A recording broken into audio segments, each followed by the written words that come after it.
If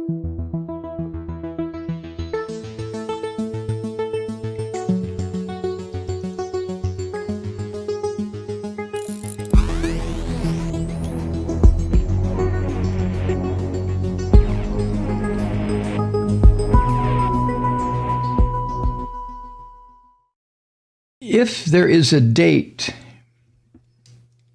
that can be acknowledged sometime in the future, I want to say in future history, how's that for a term?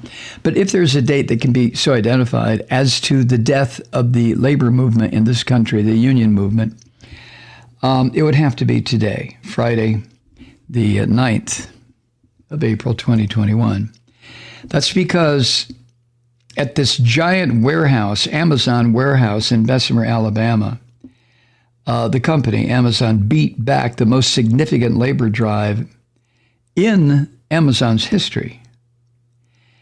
And the workers at this enormous warehouse in Bessemer, Alabama, voted decisively against forming a union. Now, the sad part to me is, once again, how many people voted. There are 6,000 people who work in that warehouse in Bessemer, Alabama for Amazon. And less than 30% of the votes were cast. There were 1,798 votes against a union, and in favor of the union, 738 votes. Now, I may have the numbers a little wrong here. The 30% of the votes have been tallied so far. Maybe more of the workers are voted, but at the point of 30% of the voters' votes being tallied, the union was losing by 2/3 to 1/3, even more than that. Less than,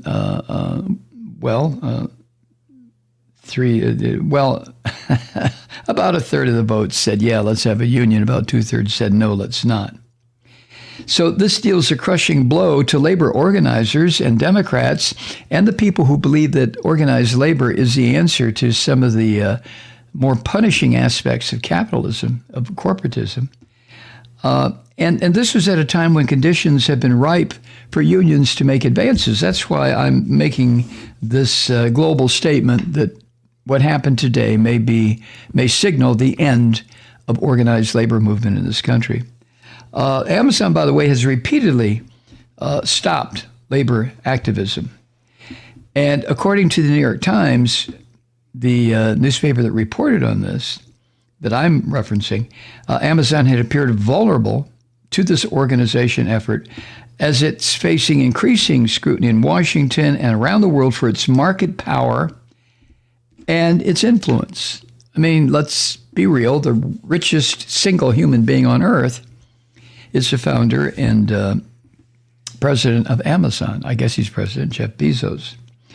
President Biden had signaled his support for the union effort. So did Senator Bernie Sanders.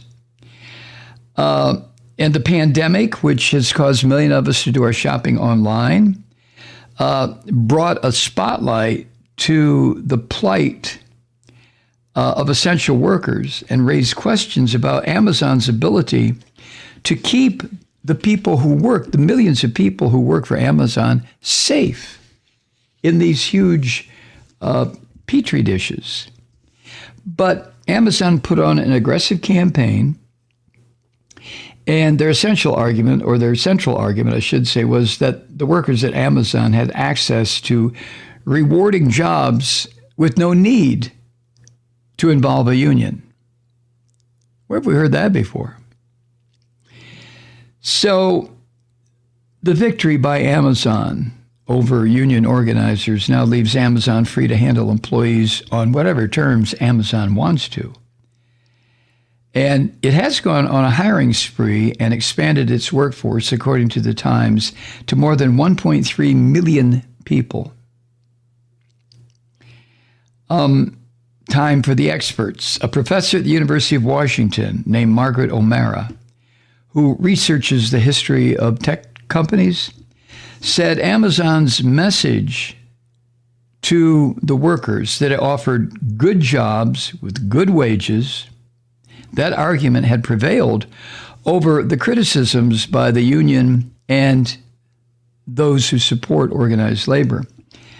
And the outcome of the vote, according to Professor O'Mara, quote, reads as a vindication, end quote, a vindication for Amazon.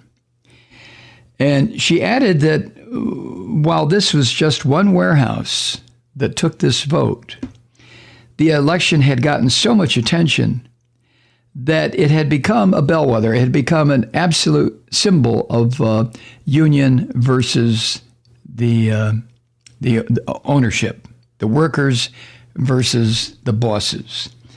So Amazon victory is likely to cause organized labor to think, this is according to Mrs. O'Mara, it may cause organized labor to think, quote, maybe this isn't worth trying in other places, end quote.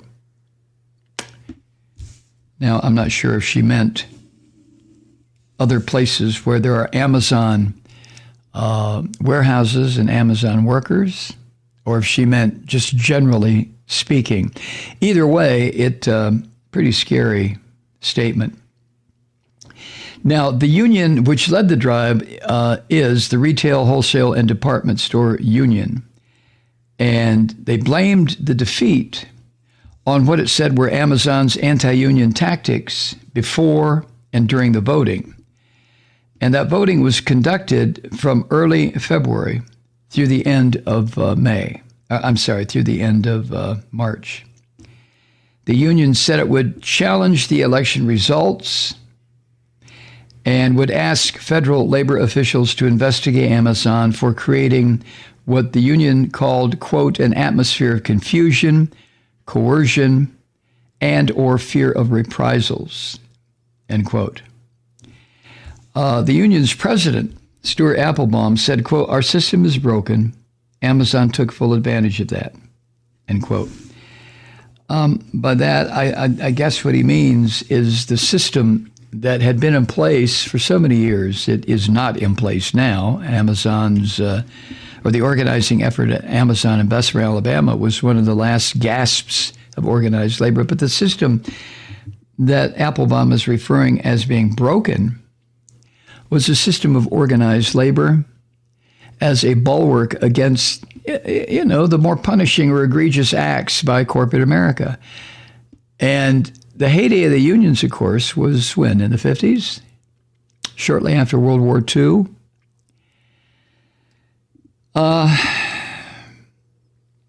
Amazon issued a statement in which the company said, quote, the union will say that Amazon won this election because we intimidated employees, but that's not true.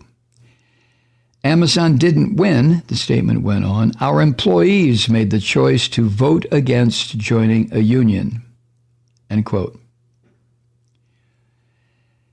So here's the numbers out of the total of eligible voters at the warehouse. I don't know what the eligibility requirements were, but there were 5,805 eligible voters. And of that, 3,215, or 55% of the eligible voters voted. Only 55%.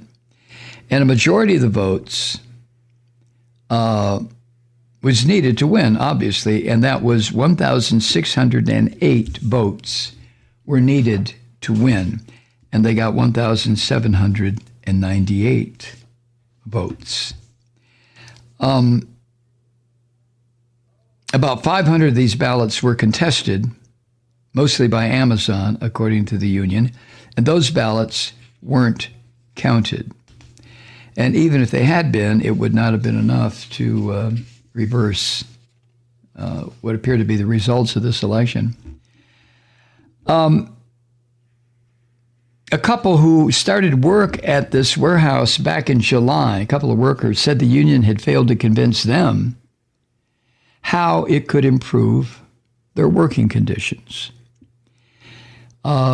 This couple said Amazon already provides good benefits, relatively high pay that starts at $15 an hour, and opportunities to advance. Now, this working couple have 5 children.